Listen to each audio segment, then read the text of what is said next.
పదే పదే చెప్తుంటారు జూనియర్ ఎన్టీఆర్ ఒక సునామీ, జూనియర్ ఎన్టీఆర్ ఒక ఇది అని. మీరు ఇప్పటివరకు ఆయనతో సినిమా చేయకపోవడం ఏంటండి? చాలా విచిత్రమైన విషయం. కథ కుదరాలి, అన్ని కుదరాలి కదండి. నాకు చాలా ఇష్టం అండి, నేను కలుస్తాను అప్పుడప్పుడు. అంటే మీరు తన కథ ఊహించలేకపోయారా, లేకపోతే మీరు ఏదైనా కథ చెప్తే ఇంకా తను నాడ్ అంటే యాక్సెప్టెన్స్ ఇవ్వలేదా? లేదు, కథ ఏం చెప్పలేదండి. చెప్పలే అసలు. కలిసాను నేను 2-3 సార్లు కలిసాను, కానీ కథల దాకా చూడాలి. ఆయన చాలా బిజీగా ఉన్నారు కదా ఇప్పుడు. ఎప్పట్లోగా ఉండొచ్చు సార్ మీ ఇద్దరి మధ్య? తెలియదండి అది. అభిమానులు చాలామంది నన్ను జూనియర్ ఎన్టీఆర్ అభిమానులు చాలామంది అడిగారు, అది మీకు నేను చెప్పేది. అదే అనుగారు స్టేట్మెంట్లు ఇస్తాడు కానీ మా హీరో కథ చెప్పండి ఇప్పుడు వచ్చాను. That more happened after Sitaram. Sitaramam వచ్చిన తర్వాత ఆ ఇన్క్విజిటివ్నెస్ ఎక్కువైంది జూనియర్ ఎన్టీఆర్ అభిమానుల్లో. ఎందుకంటే ఇంకొక డైరెక్టరు, ఒక క్యాలిబర్ ఉన్న డైరెక్టర్, మీకు క్యాలిబర్ ఉన్నదని ముందు నుంచి అందరూ నమ్మినా ఒక సినిమా హిట్ అంత ల్యాండ్ మార్క్ వచ్చిన తర్వాత మీ గ్రాఫ్ పెరిగిపోయిందండి ఇండస్ట్రీలో.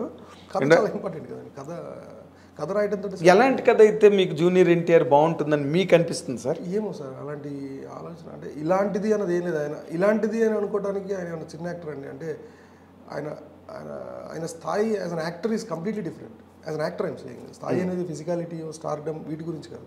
సో ఎలాంటి కథ అంటే ఆయన ఏ కథ అయినా చేయగలిగిన యాక్టర్ బేసిక్గా. అంటే దాని ఏమంటారు, water is like a water.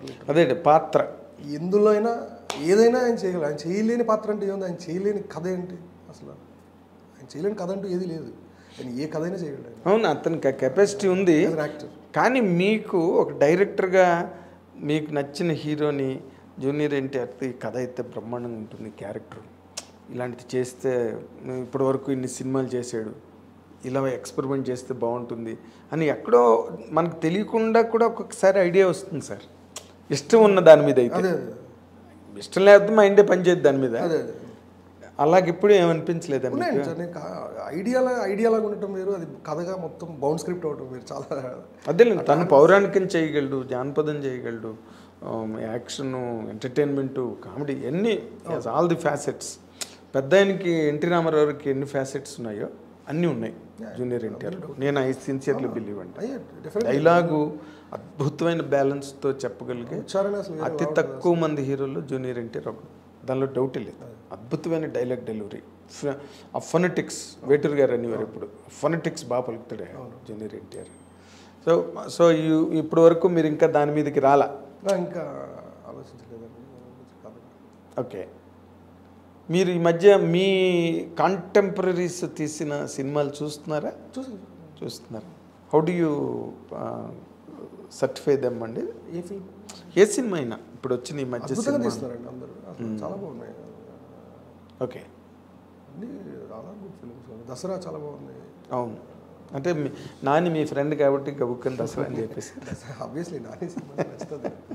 I'm big biased Nani అంటే. అదే వెల్ బయాస్డ్, బిగ్ బయాస్డ్ ఇక్కడ కాదు. అట్లీస్ట్ నానితో విరూపాక్ష చాలా బాగా బలగం, చిత్తకోట అదే చూస్తానండి నేను. అదే ఇప్పుడు నార్మల్గా ఇప్పుడు నానితో మళ్ళీ మీరు అసోసియేట్ అవ్వడం అన్నది చేస్తున్నాను అండి. అంటే కొంచెం టైం పడుతుంది అంతే. ఇప్పుడు మైత్రి మూవీస్ ఆల్రెడీ కథ ఒక ఐడియా ఉండింది. ఇప్పుడు ప్రెసెంట్ షేర్ చేసుకున్నారా నానితో? నానితో నేను ఏ కథ అయినా షేర్ చేసుకుంటాను. జనరల్ చేసేది చేసుకుంటాను.